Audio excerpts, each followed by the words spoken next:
Dear viewers, আসসালামু আলাইকুম। আশা করি সবাই ভালো আছেন।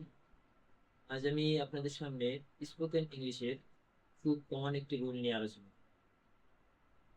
জেনারেলি আমরা সচরাচর একটি কথা বলে থাকি, সেটা হচ্ছে কথা ছিল, কথা আছে, কথা হওয়ার কথা ছিল বা হওয়ার কথা আছে, এরকম এই ধরনের কথা ছিল। বাক্যের ক্ষেত্রে আমাদেরকে ইংলিশে একটা কথা বলতে হবে, সেটা হচ্ছে সাপোজ টু।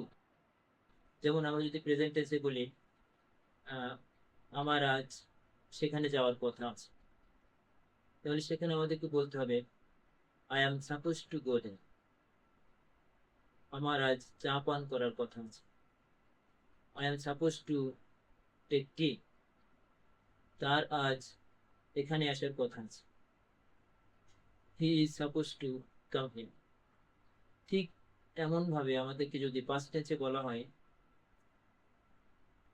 তার আজ সেখানে যাওয়ার কথা ছিল, তাহলে আমাদেরকে বলতে হবে হি ওয়াজ সাপোজ টু গো দেয়ার। তোমার আজ মিটিং এ উপস্থিত থাকার কথা ছিল। You are suppose to attend the meeting. ঠিক এভাবে আমাদেরকে ইংরেজির কথাগুলো বলতে হবে, খুব সহজ হবে। আর যদি হওয়ার কথা ছিল বোঝাই, তাহলে সেখানে আমাদেরকে সাপোজ টু এর পরে বি কথাটা বলতে হবে। যেমন মিটিং নয়টায় নয়টায় অনুষ্ঠিত হওয়ার কথা ছিল। The meeting was suppose to be held at night 9 AM। তোমার ডাক্তার হওয়ার কথা ছিল। You are suppose to be a doctor. ঠিক এভাবে আমাদেরকে ইংরেজিতে সাপোজ টু কথাটা খুব সুন্দরভাবে ব্যবহার করে আমরা অনেক ইংরেজি সেন্টেন্স গঠন করতে পারি। সাধারণত হওয়ার কথা ছিল, হওয়ার কথা আছে, এরকম।